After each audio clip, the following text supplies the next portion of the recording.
On va commencer par la voix passive. Ici, nous avons les phrases à la voix active. L'élève lit le texte, la maîtresse écrive les exercices, les maîtres écrivent les exercices, le jardinier cueille les fleurs, les oiseaux construisent le nid. La première chose à faire, je délimite, je cherche mon sujet, le verbe, le COT. En 6e année, nous avons juste la voix passive, le verbe conjugué au présent de l'indicatif. Alors nous avons ici sujet, le verbe, nous avons le complément d'objet direct. Pour avoir transformé une phrase à la voix passive, il faut que le verbe soit transitif direct, ça veut dire il a un CODD simplement. Alors, pour transformer à la voix passive, qu'est-ce qu'on fait? On déplace le COD qui va devenir sujet et nous déplaçons le sujet qui va devenir complément d'agent et le verbe va se être en bas directement. Alors, on va ajouter un élément. C'est quoi cet élément? C'est l'auxiliaire être. On va ajouter l'auxiliaire être.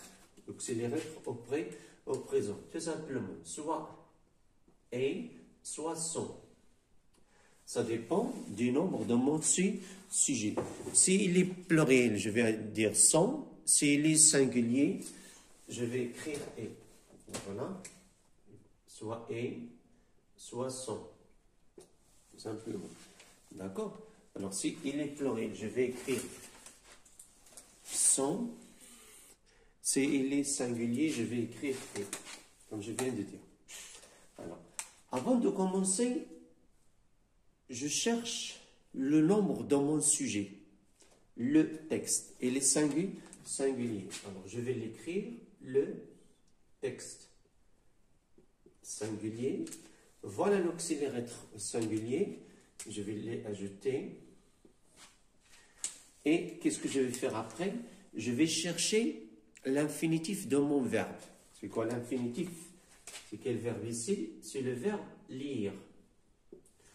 Je le conjugue au passé composé. Qu'est-ce qu'on dit? J'ai lu. J'ai quoi? J'ai lu. Je le conjugue au passé composé. On écrit j'ai lu. Alors, je vais prendre, je vais faire ça, je vais garder le participe passé. Je répète, pour mieux comprendre, j'ai lu. Ce qui m'intéresse, j'ai lu. Ce qui m'intéresse, c'est ça, le participe passé. Alors, je vais l'ajouter. Voilà. Je vais chercher sur mon brouillon. Très facile, très simple. Avant d'ajouter autre chose, d'ajouter ça, qu'est-ce que je vais faire? Je vais d'abord vérifier le nombre. Je vais déjà vérifier, c'est singulier, et je vérifie le genre. Le, c'est masculin. Alors, je ne vais pas accorder. Et j'ajoute par qui, je reviens, mon sujet, par l'élève. Avant de passer à l'autre phrase, je vais contrôler, vérifier quelque chose. C'est quoi? C'est le temps de ce verbe. On a dit le présent de l'indicatif. Alors, ce verbe-ci, bien l'auxiliaire ici, l'auxiliaire être, doit avoir le même temps. Le même temps que le verbe de la voix active. L'auxiliaire être dans la voix passive doit avoir le même temps que le verbe de la voix active. Alors, et, c'est quel temps? C'est le présent de l'indicatif. Li, c'est le présent, c'est la même chose. Alors, la phrase est réussie.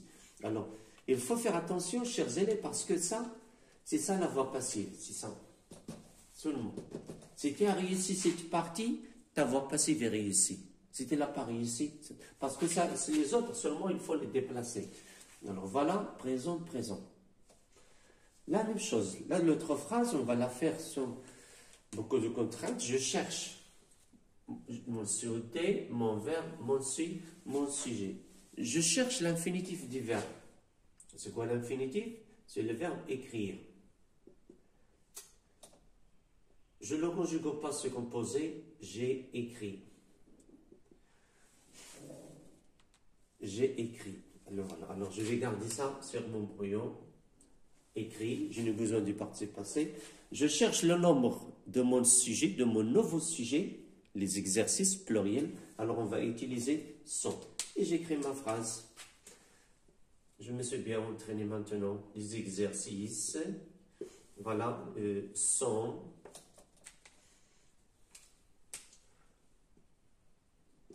J'ajoute mon participe passé que j'ai travaillé et je m'arrête. Je vais revenir à mon sujet. Le genre, un exercice ou une exercice. On dit un exercice. Alors masculin, on ne va pas jeter E. Ici c'est pluriel, on va jeter le S des pluriels. Et je termine ma phrase par les mettre.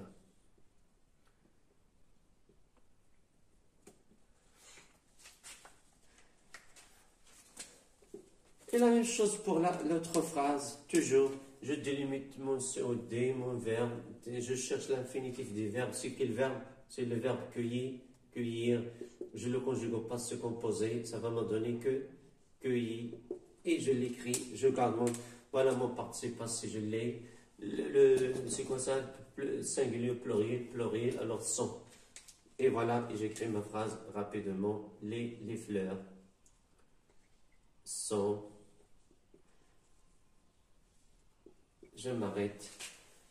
Un fleur ou bien une fleur, une fleur. Alors, ici, la fleur ou bien les fleurs, et j'ajoute S. Je fais toujours attention à ça par le jardin. La même chose ici. Je délimite toujours mon sujet, mon COD, mon verbe, les trois composants de la voix active. Je les déplace comme on a fait au début. Alors, je cherche toujours le verbe. C'est quoi le verbe ici? C'est le verbe construire. Construire. Je le conjugue au passé composé. J'ai construit. T à la fin. Je garde mon participe passé. Et j'écris ma phrase. Le nez. Lorsque j'écris, déjà mon cerveau travaille. Il a remarqué que c'est singulier. Alors ici, le nez est construit. Je m'arrête ici, le singulier, je ne vais pas ajouter S, un nid, une nid, un nid, je ne vais rien ajouter. Alors, j'ajoute mon complément d'agent par les oiseaux. Alors, voilà la voix passive. Je la travaille doucement.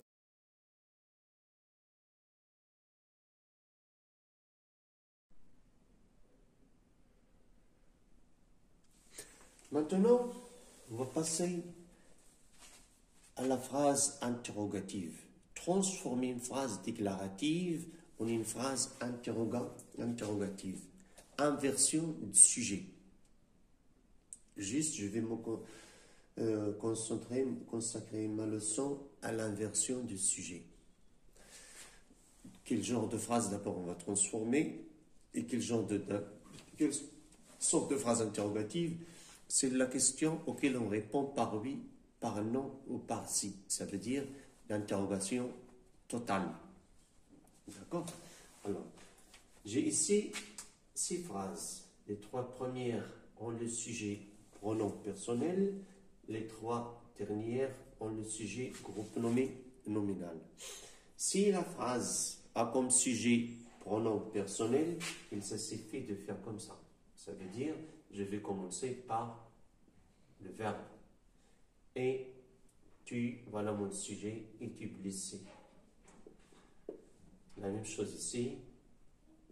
Est-il content?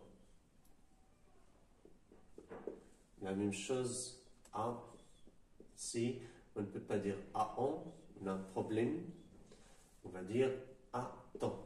Attends, compris.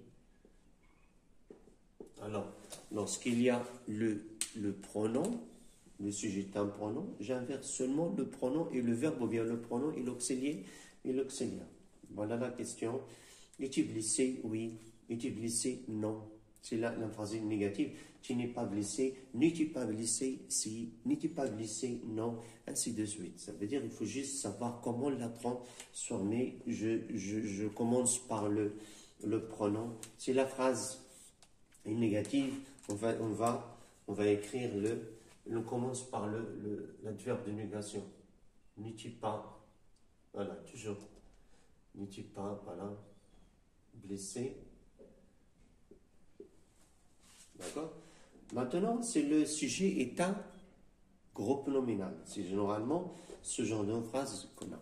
C'est par exemple, je vais ajouter d'autres façons, même si je l'ai dit au début, le joueur a marqué un but. Si la question de l'examen n'a pas insisté sur l'inversion de sujet, ça veut dire si on ne m'a pas demandé l'inversion de sujet, je peux seulement mettre point d'interrogation à ma phrase. Et je change, parce que lorsque je vais la prononcer, je vais changer l'intonation, c'est-à-dire la façon de la dire. Le joueur a marqué un but, parce que au début c'était comment? Le joueur, lorsqu'il s'agit d'une phrase déclarative, le joueur a marqué un but. Mais lorsque je mets le point d'interrogation, le joueur a marqué un but,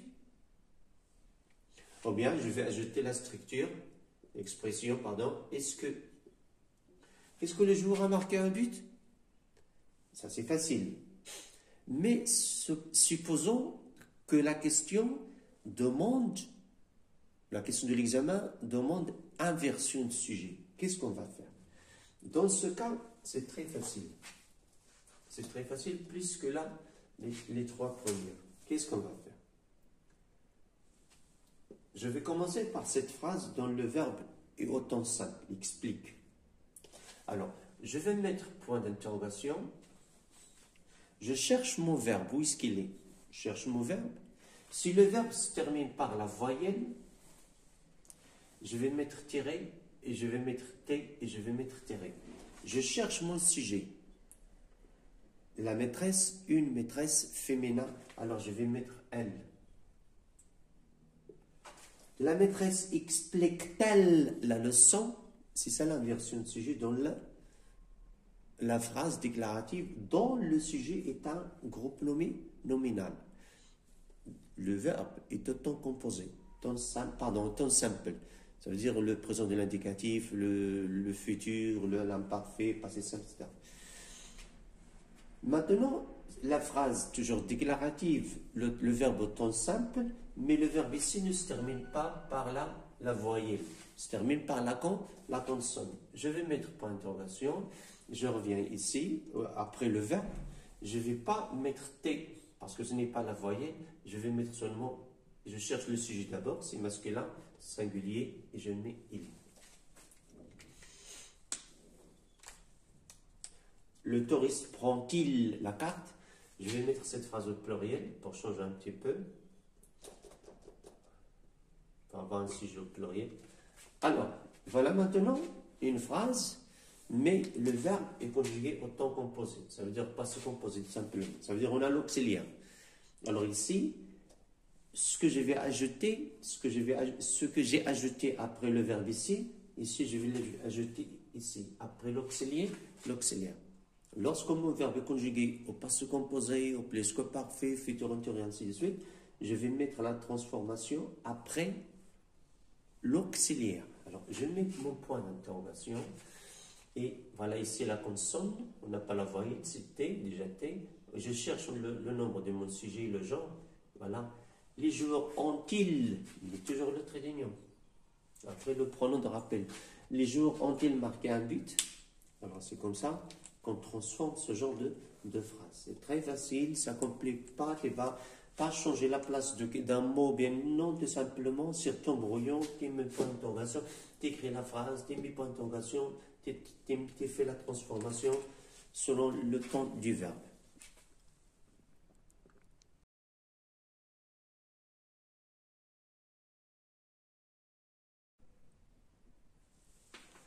Maintenant, les pronoms personnels.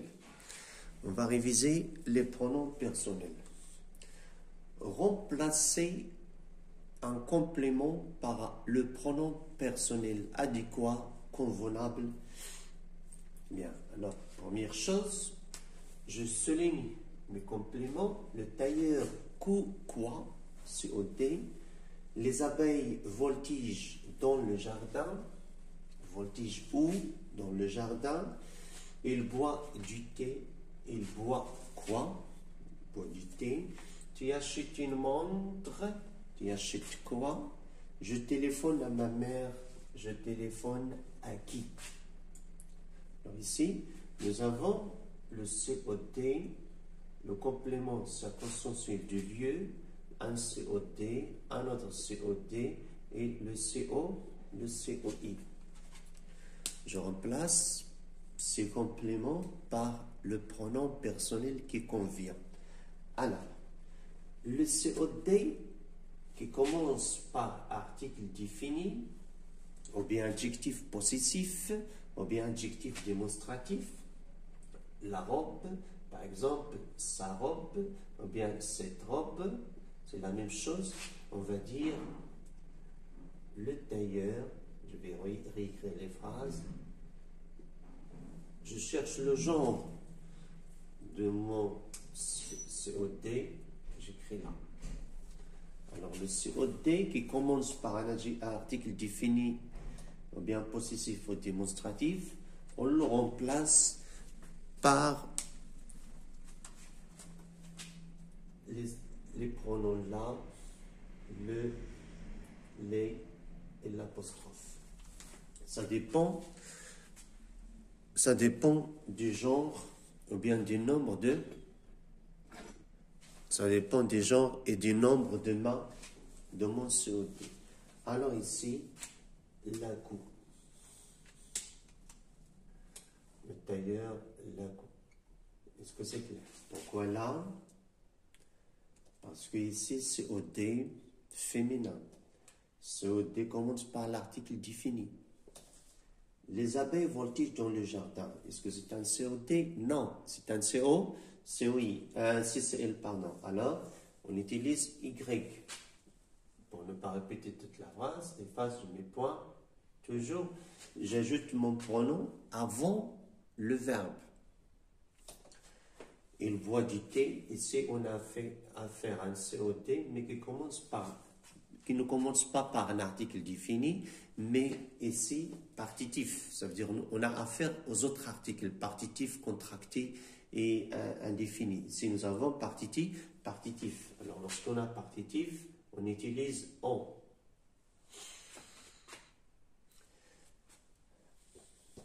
Lorsqu'il y a du, des, de là, on utilise on. Alors, du, lorsqu'il y a du, de là, des, on utilise on. CCL, Y.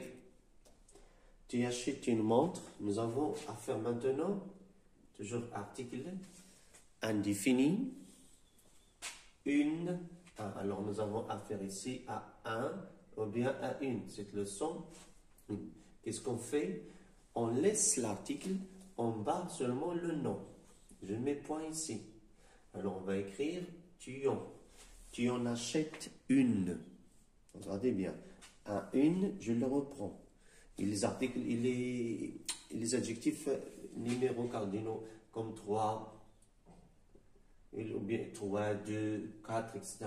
Ou bien les adjectifs indéfinis, quelques par exemple, tu achètes 3 montres, tu en achètes 3. Tu as quelques montres, tu en as quelques-unes. Je téléphone à ma mère. Ici, COI. Lorsqu'on a COI, on utilise soit lui, si le COI est singulier, si le pluriel, on utilise leur. Alors ici, à ma mère, c'est singulier. Alors je mets point, je barre mon COI. Qu'est-ce que j'ai fait? Je lui téléphone. Je lui téléphone. Si par exemple je téléphone à mes parents, je leur téléphone. Alors maintenant, on va voir si c'est par exemple le pronom, la phrase contient Et, c'est pas un stylo. Voilà. Et là, écrit, par exemple, la fable. Je cherche certes, lorsqu'il s'agit de COT seulement, je parle seulement de COT avec l'article défini ou bien positif ou démonstratif. Je le répète toujours, il écrit sa fable ou bien ma fable, il écrit cette fable. D'accord? Alors, qu'est-ce qu'on fait la même chose? Alors, on a dit là, le les, bien l'apostrophe.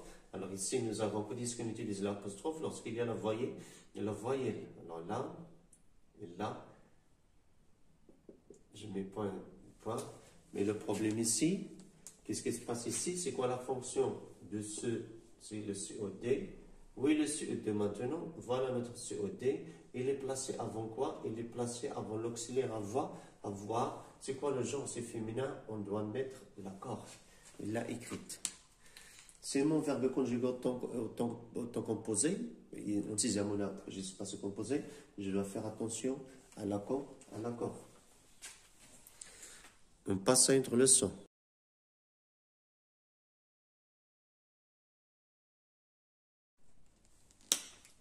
On va passer à la cause. On a deux phrases, on va exprimer la cause. Reliée entre ces deux phrases par un subordonnant qui exprime la cause. Ou bien la conjonction de subordination qui exprime la cause. Bien. Généralement, bien la conjonction de coordination qui exprime la cause. En sixième année, on utilise juste car ou bien parce que. Il y a d'autres mots, mais je ne joue pas au feu. Je fais attention. Je veux la note. Je ne vais pas me démontrer que je suis meilleur, etc. J'utilise juste car ou bien parce que c'est très simple. Alors, pour relier entre les deux phrases, je dois d'abord me poser la question. Parce qu'une phrase, l'une de ces phrases, l'une de ces phrases est la réponse de l'autre. Pourquoi il est content? Parce qu'il a une bonne note. Alors ici, cette phrase-là, lorsque j'ai posé la question, pourquoi il est content? Ben non, je vais mettre là. Pourquoi il est content? Parce qu'il a une bonne note. Mais si je dis par exemple, pourquoi il a une bonne note? Je ne sais pas, parce qu'il est content, non. Alors ici, cette phrase est la réponse de celle-là. Mais celle-là n'est pas la réponse de l'autre. D'accord? Alors on va dire, il est content. Je vais seulement ajouter pour gagner du temps.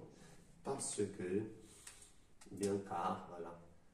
Car, il est content car il a une bonne note. C'est bien? Alors voilà comment je fais la cause. Je passe à la deuxième phrase. Je cherche maintenant toujours la phrase qui est la réponse de l'autre.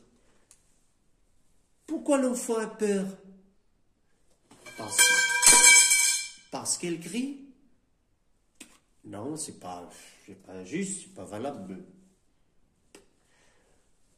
Pourquoi l'enfant crie? Ah, parce qu'il a peur. Alors, qu'est-ce que je remarque? Je remarque que ce n'est pas toujours valable, ce n'est pas toujours la même technique, la même stratégie n'est pas toujours utilisable. Parce qu'ici, on a laissé les phrases telles qu'elles sont. J'ai trouvé que celle-là est la réponse de celle-là. J'ai ajouté seulement cas entre les deux. Mais parfois, je peux trouver que la réponse de l'une de ces phrases se trouve au début. Ça veut dire mélanger. Ils ne sont pas sur la même, de la même façon. Alors, je fais attention. Alors, pourquoi il crie? Parce qu'il a peur. C'est là qu'est la réponse. J'ai un deuxième problème ici. J'ai ici l'enfant, j'ai il. Je ne vais pas dire pourquoi il crie. Alors, il crie parce que l'enfant a peur? Non. Je ne commence pas la phrase. Le nom ne remplace pas le pronom. C'est le pronom qui remplace le nom. Je ne peux pas commencer la phrase par le pronom, après j'utilise le nom. C'est l'inverse. Alors, je vais écrire l'enfant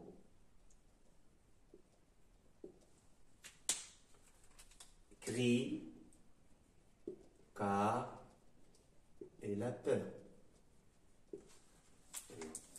J'utilise toujours la technique comme j'ai dit. Pourquoi l'enfant a peur?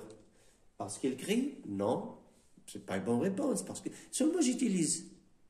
Pourquoi l'enfant a peur? Parce qu'il crie? Non. Pourquoi l'enfant crie? Parce qu'il a peur. Ah, c'est ça, c'est bien. C'est là et bien. Alors, mais je ne vais pas dire il crie car l'enfant a peur. Non, je fais encore attention. Ça veut dire l'examen, ce n'est pas la rapidité, ce n'est pas trop de confiance, ce n'est pas... J'utilise mon brouillon, j'allais doucement.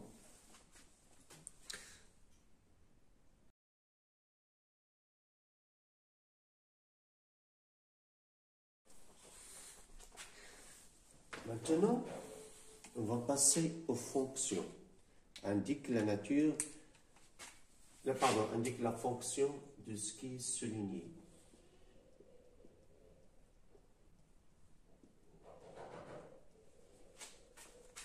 Pour trouver la fonction d'un mot, d'un groupe de mots, pour bien trouver la fonction, qu'est-ce qu'on fait? On pose la bonne question. On pose la question. Notre voisin est gentil. Notre voisin est comment? Alors, on va poser ici la question comment. Je fais attention d'abord. C'est quoi ce mot? La nature du mot est un adjectif. Lorsque j'ai dit adjectif, je n'ai normalement plus besoin de poser la question. Alors, adjectif, on utilise comment normalement? Adjectif, comme j'ai dit, je cherche s'il n'y a pas le verbe d'état. Je cherche à côté de quoi se trouve cet adjectif. Je cherche ce qu'il y a avant cet adjectif ou bien ce qu'il y a après. Ce qu'il y a avant ici, c'est le verbe. L'adjectif ici, c'est collé au verbe. Alors, c'est ce qu'on appelle attribut. C'est un attribut de quoi? Attribut du sujet. Du sujet.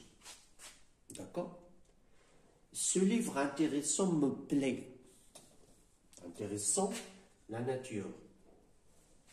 Adjectif, la question comment, et ce livre, je cherche ce qu'il y a avant, je cherche ce qu'il y a après.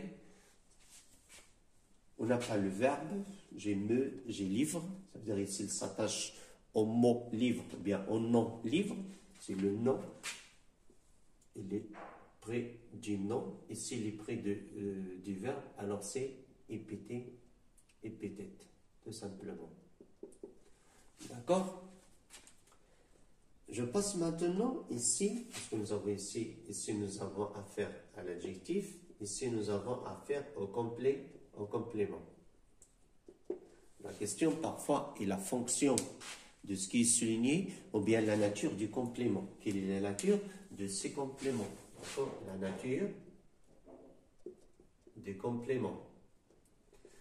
Parce qu'on nous a donné ici complément. Alors, je ne vais pas dire c'est un nom, c'est un GN, groupe nominal, c'est un adverbe. Non, la nature du complément, ça veut dire de quel complément s'agit-il?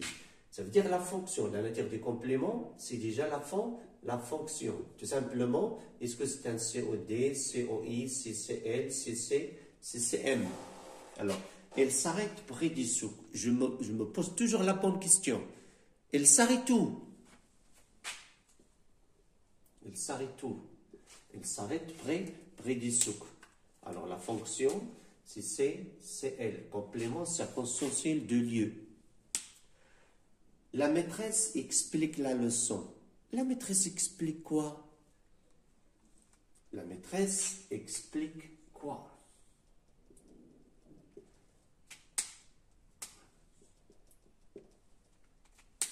C'est un COD. Il s'adresse à son maître. Elle s'adresse à qui? Nous avons ici la préposition.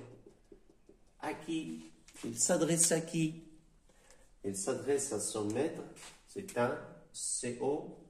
Lorsqu'on dit à qui, à quoi, CO. Et parce qu'ici, Ça veut dire complément d'objet indirect. Ça, c'est direct parce qu'il est attaché directement. Le GN est attaché au verbe. Et c'est le GN est séparé des verbes par la préposition. Ou bien le verbe est suivi d'une préposition. Il marche doucement. Il marche comment? Bien, comment marche-t-il? Il marche comment? Attention. Comment? Je dois faire attention. Ici, on a adjectif. Mais ici, ce n'est pas un adjectif. Ce n'est pas un verbe d'état. On a affaire ici à un adverbe. Donc, je vais l'écrire. Je vais l'écrire sur mon brouillon. Je vais écrire c'est un adverbe. Et si je vais écrire c'est un adjectif, pour faire attention. Parce qu'on a la même question. Comment? Alors, lorsque j'ai comment et j'ai l'adjectif, j'ai soit l'attribut, soit les petites, comme on a expliqué auparavant. Maintenant, on a ici adverbe. Alors, ce n'est ni petit ni attribut. C'est quoi? C'est complément circonstanciel de manière, parce qu'on nous explique la manière. Alors, voilà les fonctions de l'adjectif et voilà la nature des compléments, bien les fonctions de ces mots-là. Ici, nous avons, dans notre examen, nous avons juste ces deux adjectifs.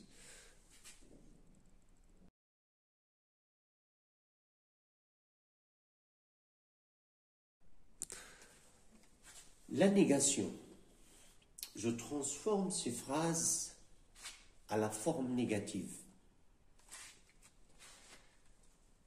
Sur mon brouillon, je vais écrire la phrase et je cherche le mot-clé, l'indice qui va m'aider à transformer cette phrase.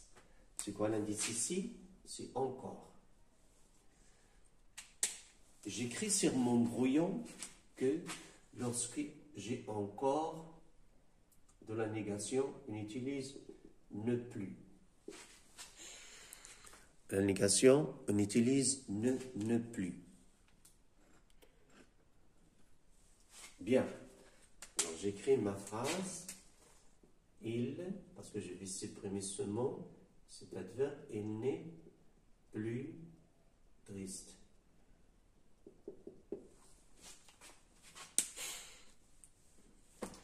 La deuxième phrase, je cherche toujours le mot indice, c'est toujours, et j'écris sur mon brouillon toujours,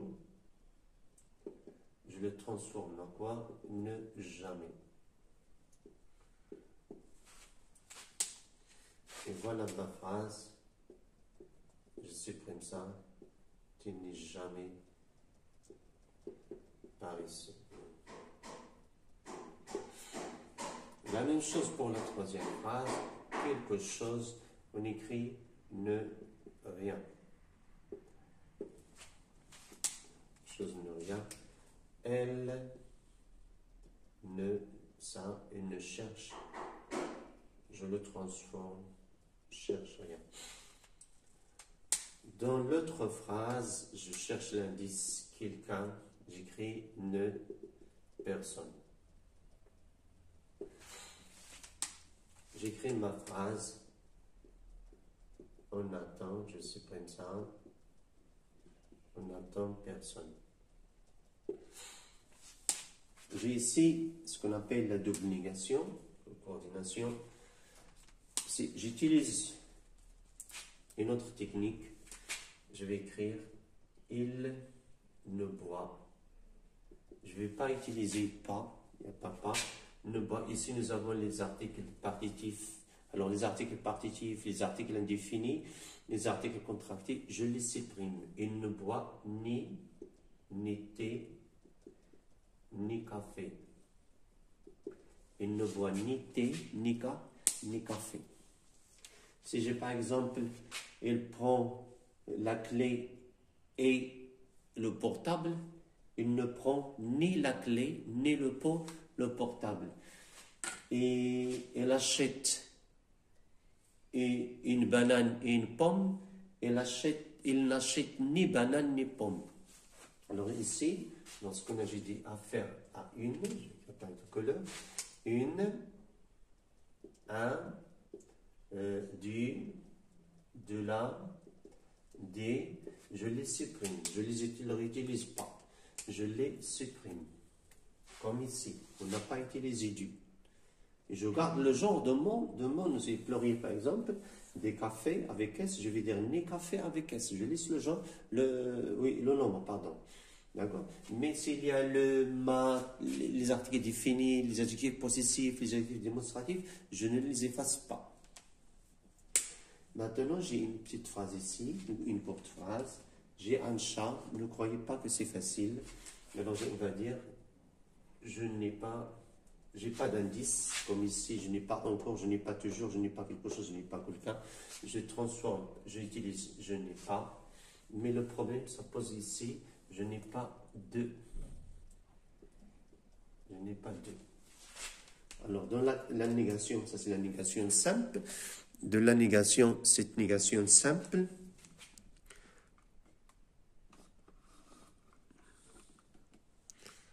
Dans cette négation simple, d'accord, lorsqu'on a deux, comme ici, voilà, lorsqu'on a un, une, il devient deux. Alors je vais écrire un, une, des, de la, du,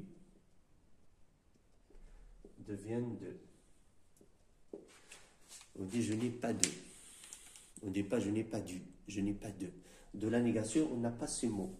On n'a pas un, une. On a deux.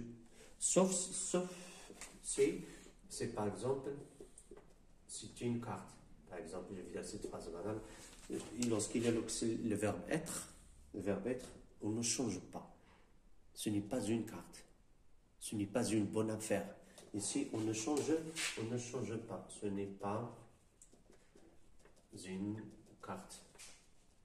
On ne change pas. Lorsqu'il y a le verbe être, on ne change pas. Lorsqu'on a les autres verbes, on doit changer. J'ai acheté des pommes, je n'ai pas acheté de pommes. J'ai fait des exercices, je n'ai pas fait d'exercices.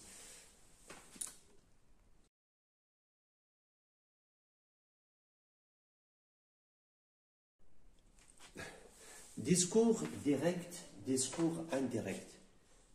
Je rapporte la parole de quelqu'un. Je vais dire ce que quelqu'un a dit. Je vais rapporter sa parole. Je vais rapporter ce qu'il a dit. Ça veut dire c'est moi qui vais parler à sa place. Qui a parlé ici, c'est le voyageur. Ce n'est pas moi. Je vais dire ce que le voyageur a dit.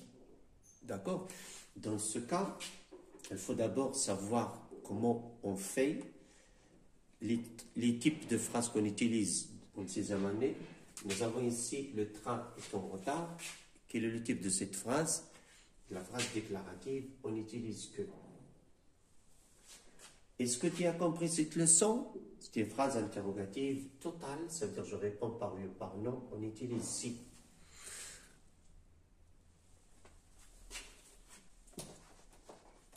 Ici, on n'utilise que.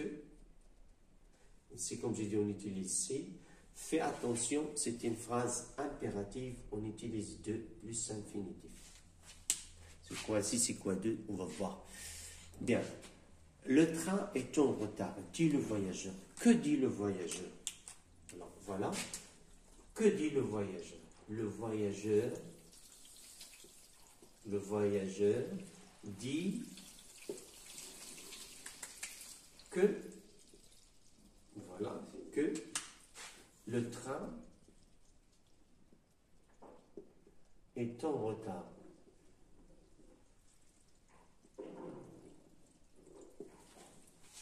Le voyageur dit que le train est en retard. Est-ce que tu as compris cette leçon? Demande la maîtresse à son élève. Que demande la maîtresse à son élève? La maîtresse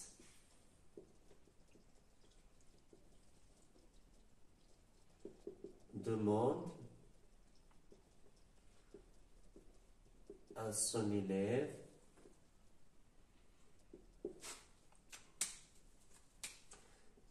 s'il a compris cette leçon. La maîtresse demande à son élève s'il a compris cette leçon.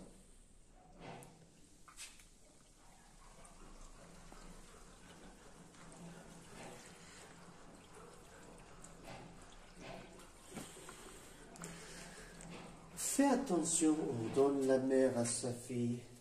Qu'ordonne la mère à sa fille? La mère